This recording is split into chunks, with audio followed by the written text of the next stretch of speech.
Hey, this is Antonio. Welcome back to my channel, and we're gonna have some fighting words. But before we go any further, you know the routine. I need for you to like this video and also please subscribe to my channel. So it looks like Errol Spence and Yordenis Ugas have a date with the fight, and it looks like those two got the best Christmas presents of all because now they get to unify and have a big fight at the same time. I'm assuming it's gonna be a nice little payday for the both of them. I'm excited about this fight. I'm excited about unification. I'm very excited to see Errol Spence back in action again.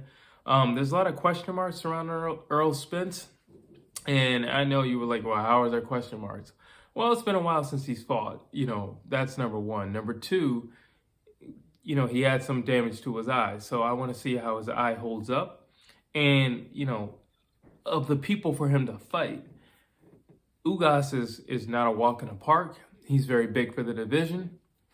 So if we wanted to see a test for Errol Spence, to see how his eye will hold up, to see, how damaged he really was, this is a good test. This is definitely a good test. It's not going to be easy because I want to say, like, for the most part, a lot of times when Errol Spence fights guys, he's bigger than them. I remember early on in his career, he would be referred to as a weight bully. Well, Ugas might be bigger than Errol Spence, and if he's not bigger, they even out pretty well. But just looking at body shape and the frame of their skeletons, Ugas might be a little bit bigger than Errol Spence.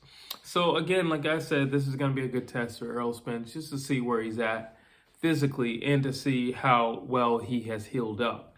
I mean, it's been a pretty rough ride for him. I mean, you get into the car accident, and then you get, the damage to your eye.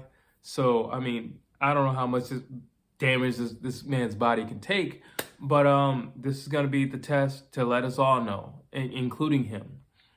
He didn't get the Pacquiao fight, and, but this is going to be a test.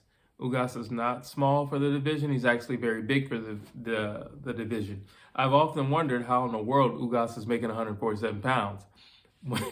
When he should be fighting at 54. But he does it, so like I said, this is going to be interesting. This is going to be very interesting. And interesting on both sides, because, last time Ugas fought, he fought Manny Pacquiao, a living legend. However, Pacquiao is not a big guy, and it showed because Ugas was kind of pushing him around, So this is going to be an interesting fight for both competitors. I think it's going to be a slugfest because Ugas, although he's Cuban and he comes from that Cuban background, he's not like an overly slick fighter, where like a lot of Cubans, like they'll hit you and they'll move, and Ugas will hit you and stay right there.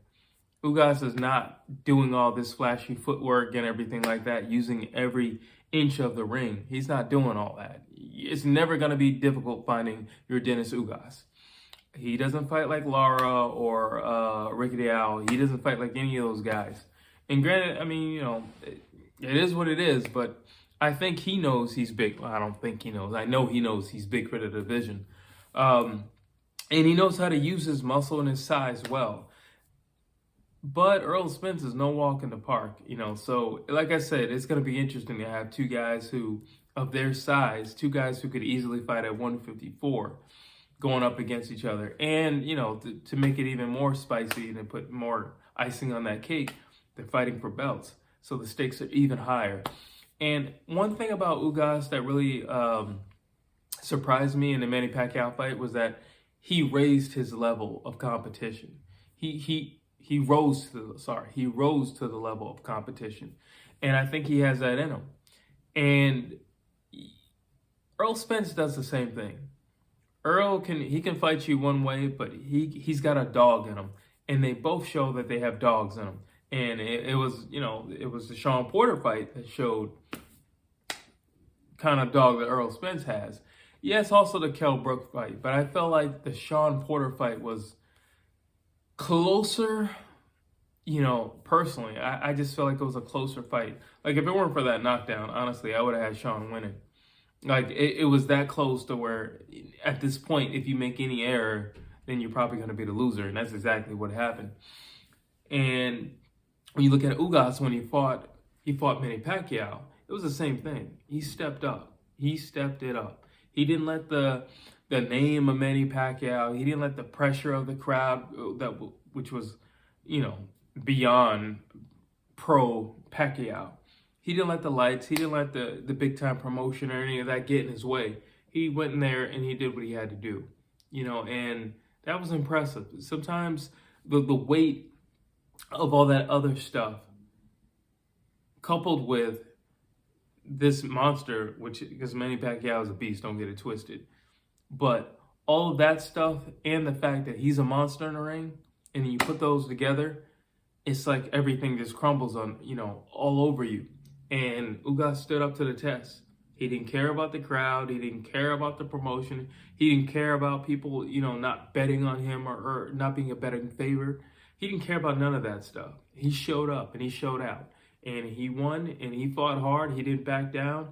And he was edging a lot of those rounds out. And he gave Manny Pacquiao a beating, and it surprised a lot of people. And it showed what type of heart he has. If you want to say, oh, Ugas is this type of champion, well, it showed in that fight what type of champion he is. He's tough, he's gritty, and he's going to fight tooth and nail to keep what he has. And in this fight, coming up against Errol Spence, he's going to fight tooth and nail to get what Errol has. And I'm only saying this because he's fought more recently in the competition that he fought, which is Manny Pacquiao. You fight somebody with a resume of Manny Pacquiao, yeah, you're going to learn something. I think you learn something in every fight. But when you fight somebody of that caliber, you learn more. Canelo was a good fighter, and then he fought Floyd, and he went from here to here. And I think the same thing with Ugas. Until he proves me wrong, I'm going to believe the same thing with Ugas. I don't have any reason to doubt that he did not grow and grow exponentially through fighting Manny Pacquiao. So it's going to be interesting. It's going to be a real dogfight, and I see two big guys who are going to probably try to stand their ground. Errol has this thing where he'll fight the way you fight. So if you present him a boxing match, he'll give you a boxing match. If you present to him an alley fight, he'll give you an alley fight. And if you present a dog fight, he's going to give you a dog fight. And Ugas, again, he comes from this Cuban background of fighting, but he's just a dog in there. Screw footwork, he's just a dog. That's just how he gets down, so it's going to be interesting. I think the combinations and the body work of Errol Spence are going to be really, really important. Body work in particular is going to be really important. But I also think punching in combinations, because Errol Spence has already shown us with the Mikey Garcia fight that he can throw 100 billion punches every round. Ugas is not going to throw that many punches in a round. However, though, Ugas is very sharp and he's very precise in his punching.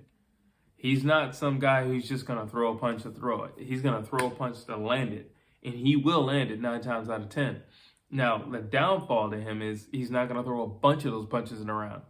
But they're going to be power punches, and they're going to hit the target. So I think just looking on early, I'm definitely going to do a fight breakdown for this. But Ugas needs to, in his camp, if I were around him and if I was in the training camp, my main focus with Ugas would be cardio, cardio, cardio. You gotta step up your punch output. You have to step up your punch output. You could do what you did against Manny Pacquiao because you're bigger than him. You're not gonna have that huge weight advantage over Errol Spence. That's not gonna work when you throw one big power punch. You're gonna have to throw 3-4 of those things, even if there's nothing else to get them off of you. So right now, I'm just looking ahead and I'm like, you need to step up your punch output every round. And Errol Spence, he will start early. So you need to, that's the main thing that I'm seeing in this fight, where I can already see where it's going to be a problem for Ugas, is the punch output. But I'm curious to know what you guys think, and definitely happy holidays to all of you. You know, everybody who watches and everybody who doesn't, happy holidays and happy new year. And you know the routine. Please like, please subscribe.